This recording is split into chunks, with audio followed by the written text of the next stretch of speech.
Hi everyone, welcome to our YouTube channel. और आप सभी का स्वागत है एक नए टॉपिक के साथ, नए एनर्जी के साथ। एग्जामिनेशन एमसीएल का बहुत ही जल्दी आ गया है।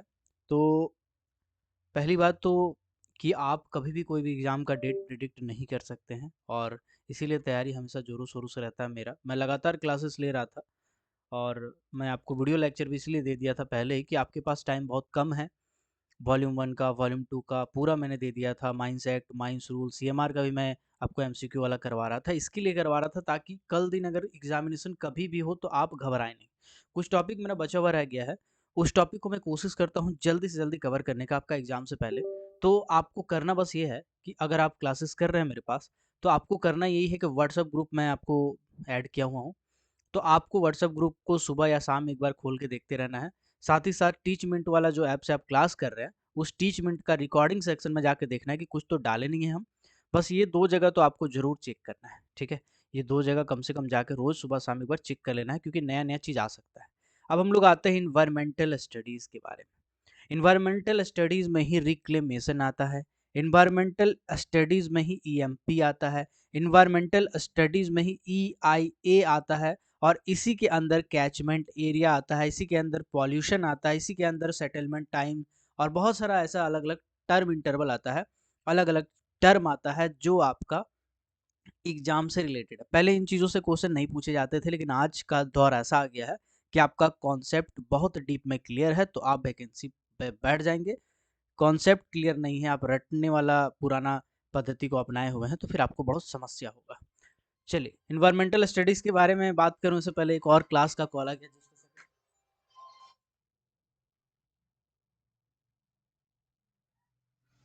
देखिए, माफ़ कीजिएगा, अभी नया क्लास स्टार्ट करना बहुत पॉसिबल नहीं है, क्योंकि मेरा पुराना आदत है कि एक बार मैं जिसको पकड़ लेता हूँ, मैं जब तक उसका कल्याण नहीं करता हूँ तब तक छोड़ता नहीं उसको, है ना? तो मेरा ये पुराना आदत है, तो अभी नया क्लासेस पॉसिबल नहीं है कि मैं किसी को लूँ। चलिए आते हैं डायरेक्ट टॉपिक पे। तो देखो भैया, ऐसा है पॉल्यूशन। पॉल्यूशन होता है, माइनिंग के कारण क्या पॉल्यूशन होता है? जी बिल्कुल होता है सर। तो माइनिंग के कारण एयर पॉल्यूशन होता है, ठीक है? एयर पॉल्यूशन होता है। वाटर पॉल्यूशन होता है? जी बिल्कुल होता है, वाटर पॉल्यूशन होता है, ठीक है? सॉइल पॉल्यूशन होता है? जी बिल्कुल होता है, सॉइल पॉल्यूशन भी होता है, ठीक है? इसी तरह से नॉइज़ पॉल्यूशन होता है, नॉइज़ पॉल्यूशन, ठीक है? बिल्कुल होता है। तो air pollution, water pollution, soil pollution, noise pollution, ये सब कुछ पॉल्यूशन है जो जनरली होते हैं। और भी कुछ टाइप्स होते हैं, लेकिन ये जनरली होते हैं, जिसमें एयर पॉल्यूशन ज़्यादा होता है, ठीक है? वाटर पॉल्यूशन भी होता है, ठीक है? तो अभी आपको एयर पॉल्यूशन में क्या होता है, जनरली डस्ट है, जैसे कोल डस्ट उड़ रहा है। आप अगर एक्सकवेशन कर रहे हैं ओवरबर्डन फेस में, तो वहाँ पे ओवरबर्डन का जो डस्ट है, वो पार्टिकल उड़ रहा है, फ्यूम्स उड़ रहा है, ठीक है? आपका जर्म्स उड़ रहा है बहुत सारा, मॉइस्ट उड़ रहा है ना? उसके बाद ऑडर है, कुछ स्मेल आता है, वो भी उड़ रहा है, स्मोक होता है कुछ। तो ये सब चीज़ बेसिकली हवा में उड़ रहा होता है। तो इसको हम लोग एयर पॉल्यूशन के कैटेगरी में रखते हैं। इसको किस में रखते हैं? एयर पॉल्यूशन के कैटेगरी में रखते हैं, ठीक है? इसी तरह से वाटर पॉल्यूशन होता है। वाटर पॉल्यूशन में बहुत सारा चीज़ होता है भाई, हम आपको ये आज पूरा कोशिश करेंगे कवर करने का जितना हो सके। वाटर पॉल्यूशन में बेसिकली बहुत सारा, जैसे सल्फर है, कार्बन, नाइट्रोजन, हाइड्रोजन है, ये सब बेसिकली आपका वाटर में घुल जाता है, जिसके कारण प्रॉब्लम होता है। मैं धीरे-धीरे आपको समझाता हूँ, है ना? और फिशरीज़, एक्वेटिक लाइफ, ये सब ह्रास होता है। इसके बाद वाटर लेवल है जो नीचे चला जाता है, वाटर लेवल अफ़ेक्ट हो जाता है। फिर आपका सॉइल पॉल्यूशन है। सॉइल पॉल्यूशन आपको पता है कि जो माइंस में हम लोग एक बार अगर एक्सकवेशन करते हैं, तो वो फिर मेरा जो सॉइल होता है उसमें से नाइट्रोजन वगैरह बहुत कुछ उड़ चुका होता है, खत्म हो चुका है, उसमें डस्ट पार्टिकल कोल का मिल गया है।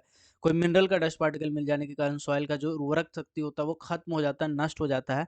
और तो और, अगर सॉइल को सही से कॉम्पैक्ट नहीं किया जाए, तो उसमें क्या होगा, उसमें वाटर बियरिंग कैपेसिटी नहीं रहेगा, पानी को पकड़ के नहीं रख सकता है, वाटर टेबल को नहीं रख सकता है, ठीक है? अगर मान लीजिए उसको ज़्यादा कॉम्पैक्ट कर दिए सरफेस के पास, तो पानी उसमें से फिसल के चला जाएगा, पानी अब्जॉर्ब नहीं होगा। तो सॉइल पॉल्यूशन भी एक मैटर है इसमें बहुत ज़्यादा।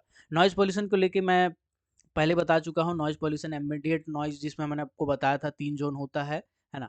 इसके बारे में आपको डिटेल में बता चुका हूँ। अगर आप वीडियो नहीं देखे हैं नॉइज़ वाला, तो जाके देख लीजिएगा, है ना? आपको मैं डिटेल में बता चुका हूँ कि नॉइज़ का बेसिकली 3 ज़ोन होता है। एक होता है इंडस्ट्रियल ज़ोन, एक होता है आपका रेजिडेंशियल ज़ोन, एक होता है साइलेंट ज़ोन। इसके बाद फिर माइंस में मैंने बताया था कि 85 डेसिबल, 90 डेसिबल, 115 डेसिबल, 140 डेसिबल, 130 डेस 130 डेसिबल भी मैंने बताया था आपको, ठीक है। तो ये सब कुछ मैंने पॉइंट आपको लिखवा दिया है, बता दिया है पहले ही, पहले, क्योंकि मुझे पता था कि ये सब कभी ना कभी ऐसा प्रॉब्लम आता है। नॉइज जो टॉपिक है वो एक्चुअली इन्वायरमेंटल का टॉपिक है, ठीक है। तो इसको भी आपको देख लेना है। 130 डेसिबल वाला बच्चे अक्सर भूल जाते हैं, 130 डेसिबल वाला किताब में नहीं है। तो 130 डेसिबल में क्या होता है, 130 डेसिबल में और 140 डेसिबल में अंतर क्या है, चलो मैं एक बार बता देता हूँ भाई। 85 डेसिबल, 90 डेसिबल, 115 डेसिबल, 130 डेसिबल और 140 डेसिबल, ठीक है ना। तो ये आखिर है क्या, ठीक। तो ये आपका डेंजर लिमिट होता है, एक एक आपका होता है वार्निंग लिमिट, ठीक है। इसके बाद एक आपका होता है कि ईयर मफ, जैसे मैं बताता हूँ, एक मिनट।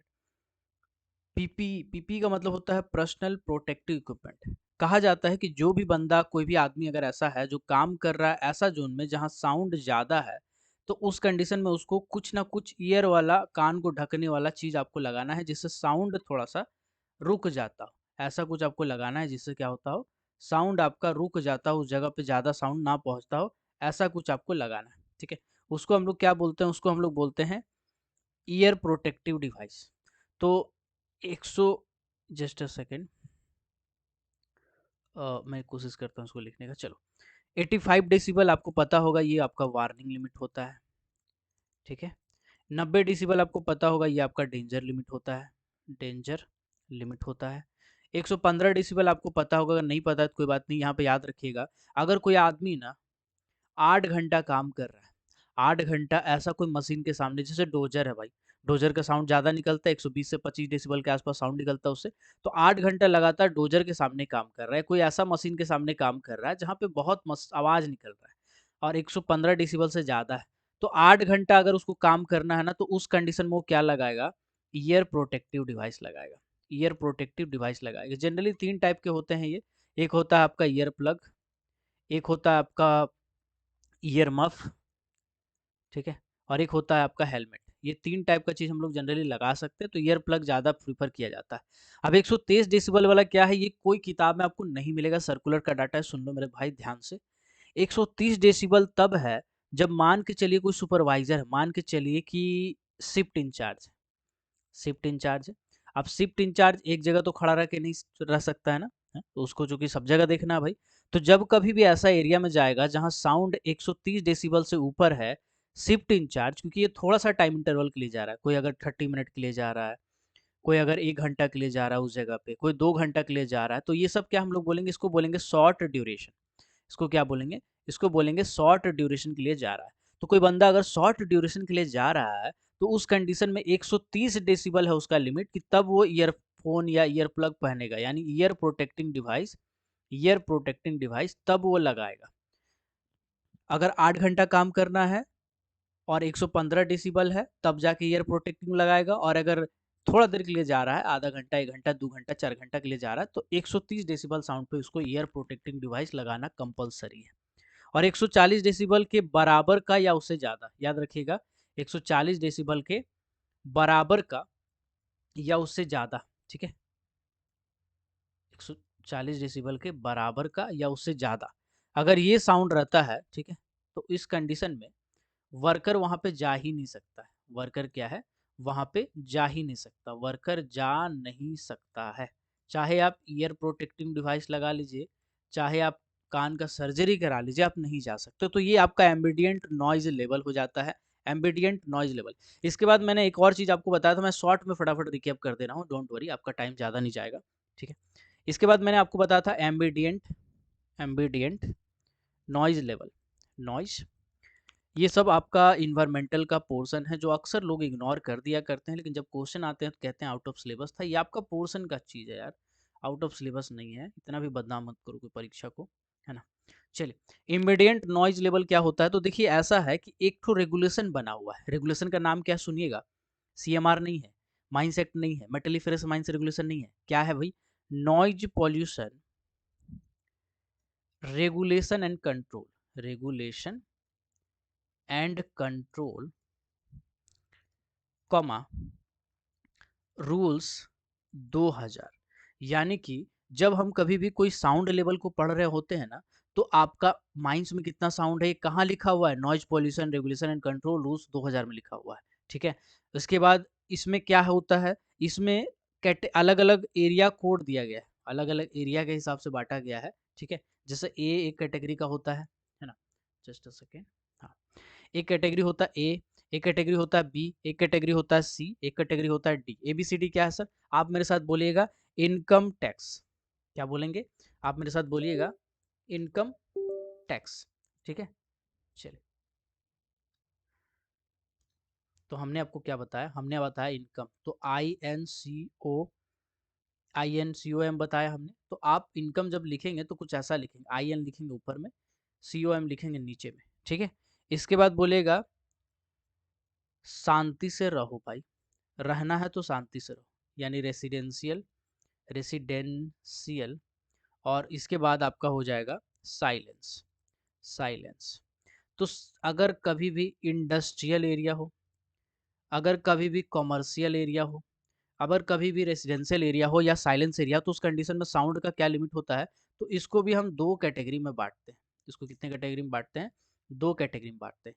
एक तो हो गया डे का टाइम, एक तो हो गया आपका नाइट का टाइम। ठीक है, एक तो हो गया आपका डे का टाइम, एक हो गया आपका नाइट का टाइम। ठीक है, नाइट का टाइम क्या होता है? 10 बजे रतिया से लेकर के 6 बजे भोरे तक, है ना, AM। ठीक है, 10 बजे रात से लेकर के 6 बजे भोरे का जो समय होता है, उसको हम लोग क्या बोलते हैं? उसको रात बोलते हैं भाई, रात मानते हैं सर।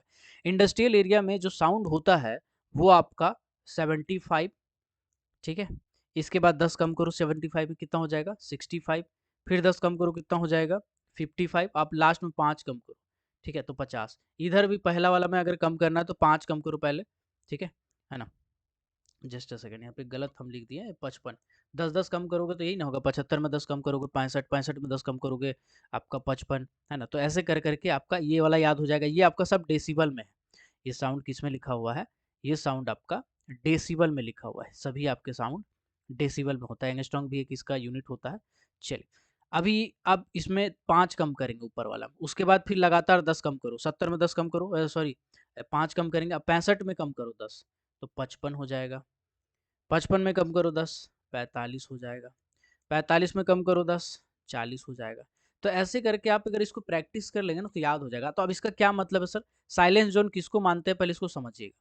साइलेंस जोन आप किसको मानते हैं, इसको समझिएगा। साइलेंस जोन कहते हैं कि जो 100 मीटर का दायरा होता है ना, कुछ कुछ जगह से, जैसे हॉस्पिटल है, जैसे चर्च है, अरे यार जस्ट अ सेकंड, पेन छोड़ रहा है, आप बस मेरे पे भरोसा रखिए, है ना। जैसे चर्च है, जैसे स्कूल है, जैसे कोर्ट है, तो ये सब को आप साइलेंस जोन कहते हैं। साइलेंस जोन कितना एरिया का रहता है? 100 मीटर रेडियस का जो एरिया होता है उसको साइलेंस जोन कहते हैं। तो ये आपका एम्बिडियंट नॉइज लेवल होता है अलग अलग जगह पे। तो इसको भी याद कर लीजिएगा, इंडस्ट्रियल, कमर्शियल, रेजिडेंशियल, साइलेंस। पूछ देगा तो बोलोगे यार कल अजब अजब टाइप का क्वेश्चन पूछा था, जो कि आपका सिलेबस का पार्ट है। ठीक है, चलिए। अभी हम लोग नॉइज को थोड़ा सा खोल के दिखा दिए, सोचें कि चलो थोड़ा बता देते हैं।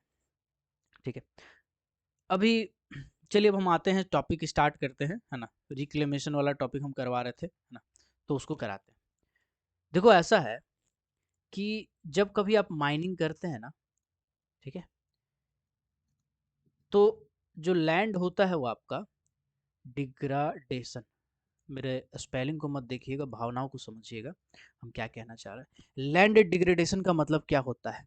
लैंड डिग्रेडेशन का मतलब होता है जमीन का सत्यानाश हो जाना।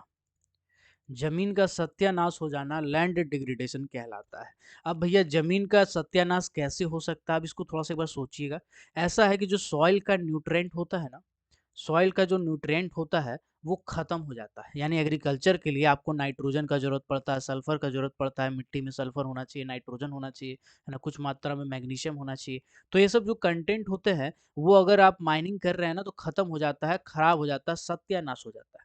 ठीक है, इसके बाद एक चीज है सेलिनाइजेशन। ठीक है, सेलिनाइजेशन, ओके, जस्ट अ सेकेंड। अब आपको थोड़ा सा वेट करना है।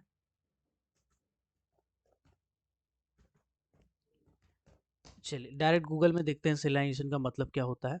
Salinization is a global environment phenomenon that affect many different aspect of our life, changing the chemical composition of natural water resources जैसे कि लेक है, रिवर है, ग्राउंड वाटर है, degrading the quality of water supply to the domestic and agriculture sector. कुल मिलाकर के नहीं समझ में आया, इतना समझिए कि जो पानी होता है ना, पानी चाहे नदी का पानी हो, चाहे तालाब का पानी हो, चाहे जमीनों फाड़ के आप पानी निकाल रहे हैं, यानी बोर होल करके पानी निकाल रहे हैं, तो जो पानी होता है ना, वो पानी का जो क्वालिटी होता है वो खराब हो जाता है। यानी पीने वाला जो पानी होता है वो मिनरल वाटर होता है। अगर जमीन के नीचे से आप निकाल रहे हो तो उसमें कुछ ना कुछ मात्रा में मिनरल होता है। तो मिनरल का क्या हो जाता है सर? सत्यानाश हो जाता है। मिनरल का क्या हो जाता है? सत्यानाश हो जाता है। इसी को कहते हैं सैलिनेशन। कभी भी ये टर्म आपसे पूछेगा ना तो याद रखिएगा, वाटर खराब हो जाना होता है इसका मतलब, वाटर खराब हो जाना। और जो टर्म आपको अटपटा लगेगा ना वही सब क्वेश्चन बन सकता है। ठीक है, आपको आसान क्वेश्चन नहीं पूछेगा, है ना, एग्जामिनर बहुत ये होता है। अब ये में आप जो लगाना है लगा लीजिएगा। तो सॉइल न्यूट्रिएंट, सेलिनेशन, इसके बाद आपका जो एग्रो केमिकल है, एग्रो केमिकल पॉल्यूशन होता है, यानी एग्रीकल्चर के लिए बहुत सारा जो लैंड है उसका पॉल्यूशन हो जाता है। सॉइल इरोजन होता है। सॉइल इरोजन का मतलब आपको पता होगा, पानी का बहाव के कारण मिट्टी कट के बह जाता है, उसे आप सॉइल इरोजन कहते हैं। इसके बाद होता है वेजिटेटिव डिग्रेडेशन। ये सब कुछ टर्म है। डिग्रेडेशन इसका मतलब होता है कि जो वेजिटेशन, वेजिटेशन का मतलब जिसमें घास फूस लगा सकते हैं, उसमें पेड़ पौधा लगा सकते हैं, तो उसको बोलते हैं वेजिटेशन। एग्रीकल्चर और वेजिटेशन में थोड़ा सा अंतर ये है कि एग्रीकल्चर में आप खेती करते हैं जो आप चाहते हैं। आप चाहते हैं टमाटर लगाना, आप चाहते हैं बैगन लगाना, आप फूल गोभी लगाना चाहते हैं, आप सीम दाना लगाना चाहते हैं, आप मटर छिमी लगाना चाहते हैं, तो आप बेशक लगा सकते हैं, आपको कोई दिक्कत नहीं, वो एग्रीकल्चर कहलाएगा। वेजिटेटिव डिग्रेडेशन, वेजिटेटिव क्या होता है? वेजिटेटिव का मतलब समझिए। वेजिटेटिव का मतलब होता है आप उसमें पेड़ लगा दिए, बिना मतलब का पेड़ जो आपका काम का नहीं है, जिससे आपको फल फ्रूट कुछ मिलने वाला नहीं है। आप घास फूस लगा दिए, अब घास तो खाएंगे नहीं आप, घास तो गाय खाएगा, आप तो खाएंगे नहीं। तो ये आपका वेजिटेशन कहलाता है। क्या कहलाता है? वेजिटेशन। वेजिटेशन का मतलब वेजिटेबल कभी मत समझिएगा। वेजिटेशन का मतलब होता है जो बेकार का चीज जो हम नहीं खाएंगे भाई, उसको वेजिटेशन बोलते हैं। और एग्रीकल्चर का मतलब होता है जो हम खाएंगे, आदमी खाएगा आदमी, तो उसको बोलते हैं एग्रीकल्चर। ठीक है, तो वेजिटेटिव डिग्रेडेशन हो जाता है, यानी जो जमीन है उसमें घास फूस भी नहीं उगेगा, कुछ ऐसा होता है। इसके बाद lowering water table. Lowering water table ये भी एक बहुत ही मेजर फेनोमिना है। अगर आसपास का गांव है ना आपका, तो गांव वाला का अगर पानी नहीं निकलेगा ना कुआं ड्रिल करने से, तो माइंस का चक्का जाम कर देता है वो सब। ठीक है, तो ये भी एक है ना। इसके बाद होता है blockage. Blockage of, blockage of channel of water, channel of water. ठीक है, मतलब कुल मिलाकर के जो पानी है, ठीक है, वाटर टेबल के नीचे जो पानी है आपका, वो पानी क्या होता है, जैसे मान के चलिए ये वाटर टेबल है। ठीक है, ये वाटर टेबल है। जब आप माइनिंग करेंगे तो माइनिंग करके तो इसको तो आप नोच नाच के निकाल दिए हैं, तो अभी पानी कहाँ बहेगा भाई? अभी पानी तो नीचे चला जाएगा, वाटर टेबल तो तिलंडी मिल गया आपका। तो उस कंडीशन में क्या होता है? ब्लॉकेज आ जाता है, यानी जो वाटर टेबल है इसमें ब्लॉकेज आ जाता है। अब यहाँ पे ब्लॉकेज आ जाएगा तो दिक्कत क्या होगा जानते हैं? अगर मान के चलिए आप इस जगह को भर दिए, मान के चलिए, हम आपको दिखाना चाहते हैं, ये जो रेड वाला पोर्शन है ना, मान के चलिए इसको भर दिए। ठीक है, और जो ग्रीन वाला पोर्शन, एक सेकेंड, काहे काम नहीं करता है रे, हैं? बेवकूफ बनाता है। देखो, अगर ये ग्रीन वाला पोर्शन जिसमें क्या है? पानी है। ये क्या है भैया? ये हमारा पानी है। पानी माने वाटर जिसको हम पीते हैं, ग्राउंड वाटर की बात मैं कर रहा हूँ। तो अब बीच में अगर लाल वाला जो है ये ओवरबर्डन है, वो भी भर दिए हम। अब पानी तो भैया इधर से उधर पार नहीं कर पाएगा, क्योंकि वो भी हम भरे हैं तो कॉम्पैक्ट कर दिए। अगर कुछ लेवल तक होता है तो ये हो सकता है, लेकिन अगर कॉम्पैक्ट हो गया है तो दिक्कत हो जाएगा, है ना। तो अब पानी पास नहीं हो पाएगा, तो पानी क्या होगा? ठहर जाएगा, स्टेगेंट, स्टेगेंट हो जाएगा। स्टेगेंट यानी ठहर जाएगा। अब जब पानी ठहर जाएगा ना, तो आपको एक बात जान के बड़ा ताजुब होगा, ऐसा क्वेश्चन पूछ सकता है, जो अटपटा लगेगा वो क्वेश्चन पूछ सकता है। अगर ग्राउंड वाटर है और ग्राउंड वाटर ठहरा हुआ है, आप माइनिंग कर रहे थे तो आप दोनों साइड से मान के चलिए आप पानी को छेक दिए, टेक दिए, यानी कुल मिलाकर के ऐसा कहा जाए कि दोनों तरफ से आप ब्लॉक कर दिए, पानी को ओवरबर्डन डाल दिए इधर भी। चलो, अब बीच में पानी है। अब इस पानी को अगर कोई आदमी बोरिंग करके निकालेगा और पिएगा, तो उसको जानते हैं क्या हो जाएगा? उसको मलेरिया हो जाएगा। अब आपको थोड़ा अटपटा लगेगा कि अरे सर कुछ भी ऐसे थोड़ी होता है, गंदा पानी पीने से मलेरिया होता है। आप कहाँ है गंदा पानी? अरे ठहरा हुआ पानी है गुरु, ठहरा हुआ पानी का जो मिनरल होता है ना वो धीरे-धीरे सेटल हो जाता है। सेटल होने के बाद ना वो ज़मीन में चिपक जाएगा, मिनरल गया चिपक।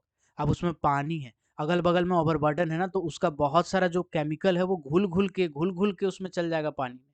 आप पी रहे होंगे ना तो आपको पता नहीं चलेगा कि आप क्या पी रहे हैं, आप पानी पी रहे हैं कि आप ज़हर पी रहे हैं।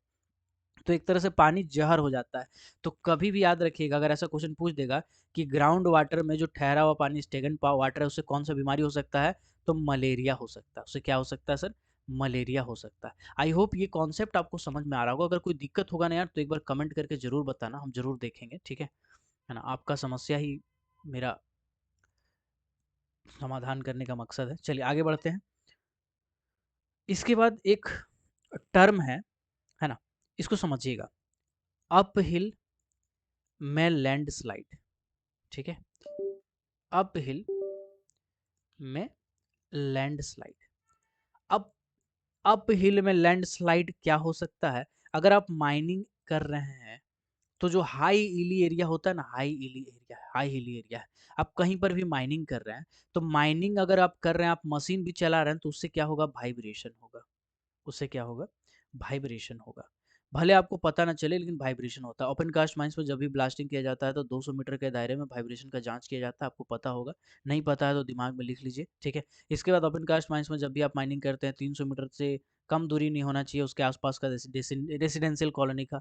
नहीं पता है कोई बात नहीं, लिख लीजिए। ओपन कास्ट माइंस में अगर आप माइनिंग कर रहे हैं तो 500 मीटर होता है आपका फ्लाई रॉक का जोन, पता होगा। नहीं पता है कोई बात नहीं, लिख लीजिए। ओपन कास्ट माइंस में अगर आप ब्लास्टिंग कर रहे हैं और शेल्टर में रह के करना चाहते हो तो कम से कम 150 मीटर दूर आपको रखना पड़ेगा, ठीक है? नहीं पता है कोई बात नहीं, लिख लीजिए। ओपन कास्ट माइंस में जो ब्लास्टिंग केबल होता है उसका मिनिमम लंबाई होता है 100 मीटर, ठीक है? चलिए, तो ये सब कुछ पॉइंट है जो दिमाग में आ गया तो मैं बोल दिया, ठीक है? चलिए आगे बढ़ते हैं, एक सेकेंड आते हैं हम आगे। तो हिली माउंटेन में वाइब्रेशन वगैरह के कारण क्या होता है? लैंडस्लाइड होता है और इसके लिए माइनिंग ज़्यादा रिस्पॉन्सिबल है। कौन ज़्यादा रिस्पॉन्सिबल है भाई? माइनिंग ज़्यादा रिस्पॉन्सिबल है, ठीक है? तो ऐसा माना जाता है कि माइनिंग इसके लिए ज़्यादा रिस्पॉन्सिबल है। अब हिली एरिया में क्या होता है? बहुत सारा जीव जंतु रहता है, ठीक है? अब जब कभी भी वाइब्रेशन होगा ना तो वाइब्रेशन होने के कारण आपको एक चीज़ बताते हैं, आप सुने होंगे कि कभी भी किसी जगह पे सुनामी आने वाला रहता है, बाढ़ आने वाला रहता है, तो उस कंडीशन में जो वहाँ का जानवर लोग रहता है ना, उसको पहले पता चल जाता है, जानवर भाग जाता है। जैसे एक चीज़ है कबूतर, ठीक है?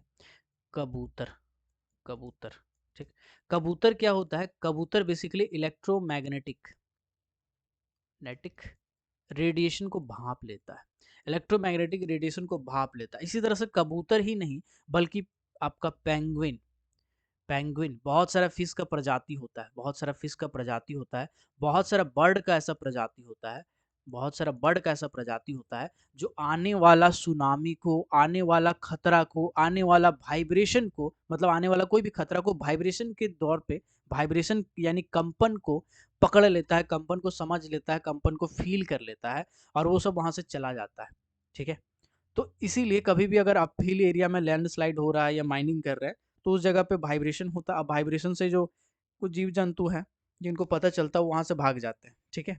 और बहुत सारे जीव जंतु इसको फॉलो करता है क्योंकि बहुत सारे जीव जंतु को पता है कि भाई इसको अगर पता है ये भाग रहा है यहाँ से तो मतलब यहाँ खतरा है, तो इसको देख के वो भी भागता है। तो ऐसे भागते भागते बहुत सारा जीव जंतु भाग जाता है ना? तो अपहिल एरिया में लैंडस्लाइड होना, अपहिल एरिया से जो हैबिटेट है उसका लुप्त होना, अपहिल एरिया से जो आपका माइग्रेट करना या माइनिंग एरिया से जितने भी बर्ड होते हैं उसका माइग्रेट करना, ये बेसिकली रिस्पॉन्सिबल है सिर्फ और सिर्फ माइनिंग के लिए। तो माइनिंग में बहुत खतरा है, माइनिंग से इन्वायरमेंट का बहुत नुकसान होता है, लेकिन ऐसा नहीं कि उसका उपाय नहीं है ना? उसका उपाय भी हम लोग पढ़ेंगे, ठीक है? चलिए आगे हम लोग बढ़ते, पहले हम लोग इसको थोड़ा सा और आगे देखते हैं, ठीक है? चलिए देखिए, अभी Indian mining industry Indian mining industry में ऐसा माना जाता है, ठीक है? Just a second. Indian mining में ऐसा माना जाता है कि सल्फर वाला ओर है, क्या है? सल्फाइड का ओर पाया जाता है अगर आप कोल वोल का माइनिंग कर रहे हैं तो, ठीक है? तो ये सल्फाइड का जो ओर होता है ये सही नहीं रहेगा, ठीक है? क्यों नहीं रहेगा सही? क्योंकि ये जो सल्फाइड वाला ओर है इसमें किसी कारण से अगर पानी भरेगा ना तो ये जहर बन जाएगा यानी जहरीला हो जाएगा यानी टॉक्सिक हो जाएगा, ठीक है? मैं आपको बताता हूँ। एक कैम iron pyrite. Iron pyrite generally coal के साथ मिलता है, खासकर लिग्नाइट कोल के साथ मिलता है, ठीक है, लिग्नाइट कोल के साथ मिलता है। इस आयरन पायराइट में अगर हम वाटर मिला देंगे ना, तो ये आपका जानते हैं क्या बन जाएगा, ये बन जाएगा सल्फ्यूरिक एसिड। सल्फ्यूरिक एसिड क्या होता है आपको पता होगा, सल्फ्यूरिक एसिड जिसको हम तेजाब कहते हैं, अगर गलती से किसी की उंगली में पड़ गया ना तो उसका उंगली जल जाएगा। हालांकि ये डाइल्यूट फॉर्म में होता है, ये आपको इतना नुकसान नहीं करता है, लेकिन एक बार कल्पना कीजिए कि आपको पता नहीं था, आप गलती से वो पानी पी गए हैं, तो आपका क्या दशा होगा। अगर बगल वाला आदमी को पता नहीं था, ग्राउंड वाटर में वो सल्फ्यूरिक एसिड जाके मिल गया, वो आदमी पानी पी लिया, तो उस आदमी का क्या दशा होगा। बहुत ही विडंबनम सिचुएशन हो सकता है, ऐसा बहुत बार हुआ है बहुत सारे माइंस के आसपास का एरिया में। इसीलिए ये सब चीज़ को भी ध्यान में रखना पड़ता है कि आयरन पायराइट अगर मिल रहा है कोल के साथ, तो उसको जल्दी से जल्दी सेपरेट कर दिया जाए और एक्सपोज करके ना रखा जाए ज़्यादा देर तक, ताकि उससे सल्फ्यूरिक एसिड बने वाटर से रिएक्शन करके, ठीक है। तो ये सब चीज़ बड़ा ध्यान रखा जाता है ना। चलिए, तो सॉइल प्रिजर्वेशन, सॉइल प्रिजर्वेशन जो जो पढ़ाते जाते हैं पढ़ते जाइए, ठीक है। कोशिश करेंगे जितना ज़्यादा से ज़्यादा हो सके हम कवर करें, ठीक। Environmental studies, okay. चलिए, हम आते हैं आपका सॉइल प्रिजर्वेशन के ऊपर। सॉइल प्रिजर्वेशन का मतलब होता है मिट्टी हटाओ मिट्टी बचाओ। जैसे बेटी बचाओ बेटी पढ़ाओ है ना, उसी तरह से मिट्टी बचाओ मिट्टी बचाओ। मिट्टी भी बचाओ, मिट्टी का न्यूट्रिएंट भी बचाओ, उसको हम लोग कहते हैं सॉइल प्रिजर्वेशन। इसमें एक चीज है जिसको आपके बारे में जानना जरूरी है, लेगुमिनस। अब जो अटपटा टर्म है वो आपके लिए इंपॉर्टेंट है, जो मैंने आपको बताया था, ठीक है, क्योंकि अटपटा टर्म ही पूछा था इस बार एनसीएल का परीक्षा में। परेशान थे आप लोग, कोई बात नहीं, देखते हैं क्या कर सकते हैं आपके लिए। तो देखो भाई, ऐसा है, लेगुमिनस का मतलब क्या होता है। लेगुमिनस का मतलब होता है ऐसा प्लांट, ठीक है, इसको हम ऐसे लिखते हैं, लेगुमिनस का मतलब होता है ऐसा प्लांट, पौधा जिसे लगाने से, जिसे लगाने से सॉइल में नाइट्रोजन बढ़ता है, नाइट्रोजन बढ़ता है, उसे आप क्या कहेंगे, लेगुमिनस प्लांट कहेंगे। लेगुमिनस प्लांट कुछ घास होते हैं, कुछ घास, कुछ पेड़, कुछ पौधे होते हैं, जिसको जमीन में आप लगाइएगा तो उससे नाइट्रोजन बढ़ता है, क्योंकि पेड़ पौधा नाइट्रोजन जमीन को सप्लाई करता है, और जमीन में जब जैसे नाइट्रोजन बढ़ जाता है तो वो धीरे धीरे उर्वरक होने लगता है, ठीक है। एक बार आपको जैसे मान के चलिए कोई ओवरबर्डन था, कोई ऐसे मान के चलिए, हम आपको दिखाना चाहते हैं, जस्ट अ सेकेंड। मान के चलिए कोई बेंच था, ठीक है। अब आपने क्या किया, आप इस बेंच को बैकफिल कर दिए, आपने क्या किया, इस बेंच को बैकफिलिंग कर दिया। चल कहीं नहीं रहा रहे, अच्छा कलर हम सॉरी दूसरा ले लेते हैं, जस्ट अ सेकेंड। मान के चलिए कि इस बेंच को आपने क्या किया, बैकफिलिंग कर दिया, ठीक है। मजा ले रहा है यार, पेन भी मजा ले रहा है, ऐसे होगा, कोई बात नहीं। कोई बात नहीं, गरीब आदमी हमेशा परेशान रहता है, कोई बात नहीं। गरीब आदमी से याद आया, पैसा वैसा दीजिए यार, ताकि हम भी अमीर हो जाए। ठीक है, चलिए आगे बढ़ते हैं। तो हम क्या बता रहे थे, मान के चलिए ये जो एरिया है इसको हमने रिक्लेम कर दिया, मतलब मिट्टी विट्टी डाल के पूरा भर दिया। अब इसके ऊपर में हम लोग उर्वरक मिट्टी डाल दिया, जो हम पहले से बचा के रखे थे उसको डाल दिया। अब क्या इसके ऊपर में हम आम का पेड़ लगाएंगे तो आम फड़ेगा। अगर हम इसके ऊपर में आम का पेड़ लगा दिए तो क्या आम फरेगा, नहीं फरेगा भाई। आप कहेंगे सर हम तो ऊपर वाला मिट्टी में लगाए हैं, ऊपर वाला मिट्टी तो हम बचा के रखे थे, नहीं बचा है, खत्म हो गया, उससे नाइट्रोजन कम हो गया। अगर कोई मिट्टी को आप एक जगह रख देंगे ना लंबा टाइम पे, तो उस पर डस्ट पार्टिकल पड़ेगा, उस पर पानी आएगा, उसका जो उर्वरक शक्ति है वो धीरे धीरे क्षण होने लगेगा, खत्म होने लगेगा। आम का पेड़ आप लगा देंगे लेकिन हो सकता है आम पड़े ही नहीं, आपका पेड़ पेड़े रह जाए, आम ही नहीं उगे, ऐसा भी सिचुएशन हो सकता है।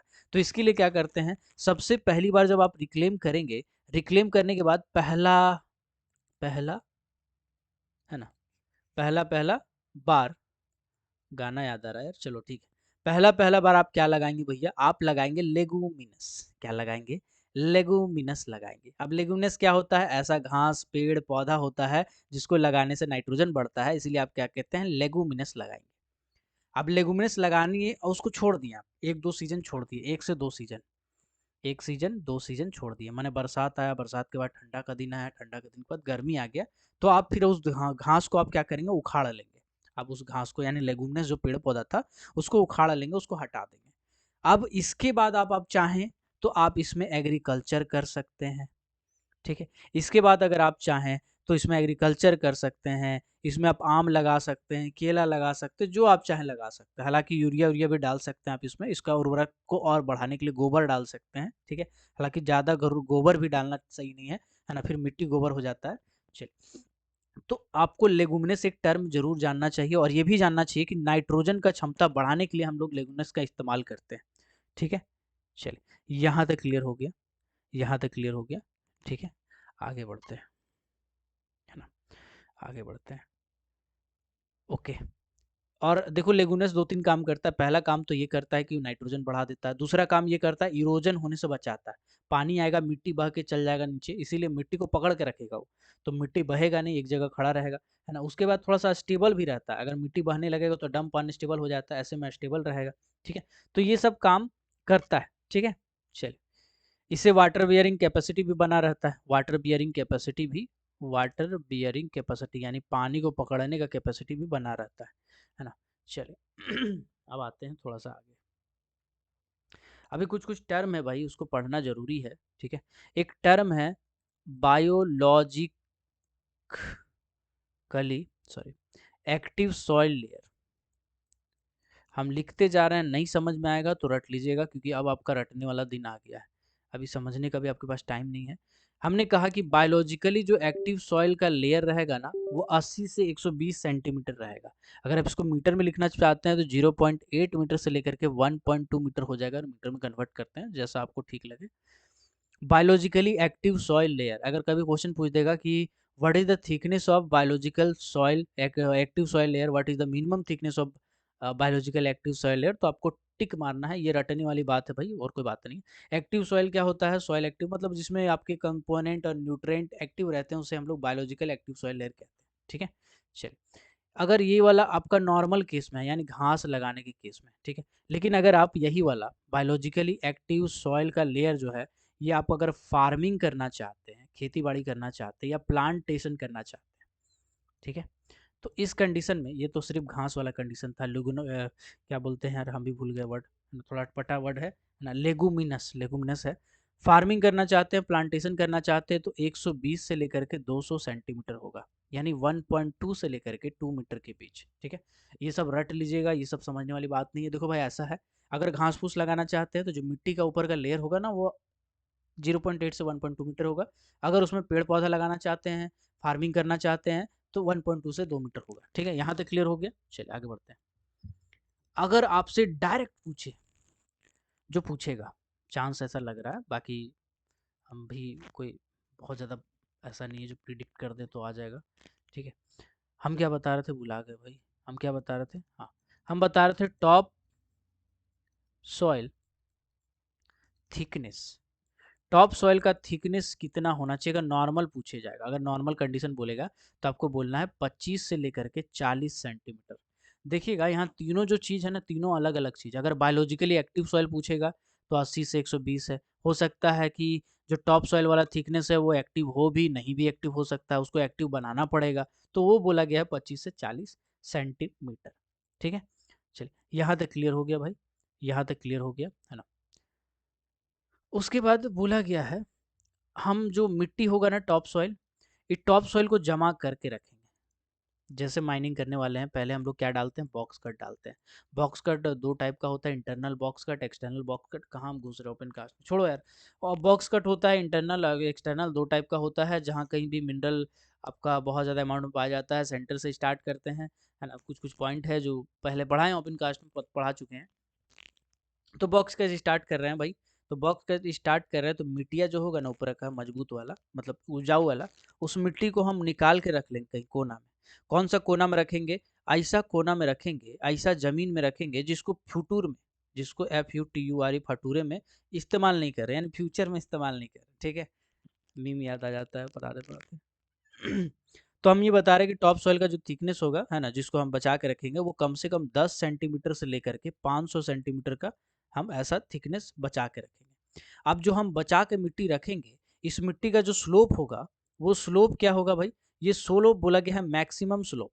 मैक्सिमम स्लोप जो होगा वो आपका 20 डिग्री से ज़्यादा नहीं होगा, 20 डिग्री से कम हो सकता है, 20 डिग्री से ज़्यादा नहीं होगा। हमने क्या बताया भाई, हमने बताया कि ऊपर का जो मिट्टी है उसको हम उखाड़ के कहीं साइड में रख लेंगे, जहाँ जमा करेंगे वो 10 से लेकर के 500 सेंटीमीटर तक हम रख सकते हैं, यानी 5 मीटर तक मोटा करके रख सकते हैं। बहुत ज़्यादा ऊंचा करना भी सही नहीं है, पानी आएगा तुरंत उसमें पानी घुसेगा, बह जाएगा पूरा मिट्टी, तो जितना मिट्टी आप जमा किए हैं सब सत्यानाश हो जाएगा उसका। तो इसके बाद इसको हम जब रखेंगे तो पसार के रखेंगे, इसको अपना भाषा में बोला जाए तो पसार के रखेंगे, हम छितरा देंगे इसको। तो मैक्सिमम स्लोप यानी 20 डिग्री होना चाहिए मैक्सिमम स्लोप। इसके बाद जहाँ पे आप मिट्टी रखे हैं ना, इसके चारों बाजू में ना आपको ट्रेंच काटना पड़ेगा। ट्रेंच, ट्रेंच क्या होता है सर? ट्रेंच मतलब एक छोटा सा गड्ढा होता है जिसको हम चारों ओर काट लेते हैं, और अगर बेस्ट पॉसिबल हो तो इसमें हम पानी भर देंगे, ताकि अगर कार्बोनेशियस मैटर अगल बगल कहीं कोयला वोयला है तो आग लगे तो वहां तक पहुंचे नहीं। ठीक है, तो पानी भर देंगे या ट्रेंच काट देंगे। 4 मीटर से लेकर के 6 मीटर जनरली इसका चौड़ाई वड़ाई होता है, डेप्थ होता है, तो इसका हम लोग ट्रेंच काट देंगे। ठीक है, ट्रेंच काट देंगे। ट्रेंच का डायमेंशन इसके लिए दिया नहीं है, ट्रेंच माइंस वाला के लिए दिया हुआ है। ठीक है, चलो, ट्रेंच, TRENCH, ट्रेंच। ओके, ठीक है। इसके बाद एक और चीज बोला गया है, बड़ा ही मस्त चीज, जबरदस्त चीज। क्या बोला भाई? बोला है कि मान के चलिए आप 5 से 10 साल तक अगर उस मिट्टी का इस्तेमाल नहीं कर रहे, उस मिट्टी का इस्तेमाल आप 5 से 10 साल तक नहीं कर रहे, माने उसको आपका ऐसा अनुमान है कि 10 साल लगातार माइंस चलेगा, उसके बाद हम भरने का काम करेंगे। तो 10 साल 5 साल तक अगर काम नहीं कर रहे हैं उस पे, तो आपको क्या करना है ना, ये जो मिट्टी आप रखे हैं ना, इस मिट्टी के ऊपर आपको पेड़ लगा देना है, घास लगा देना है।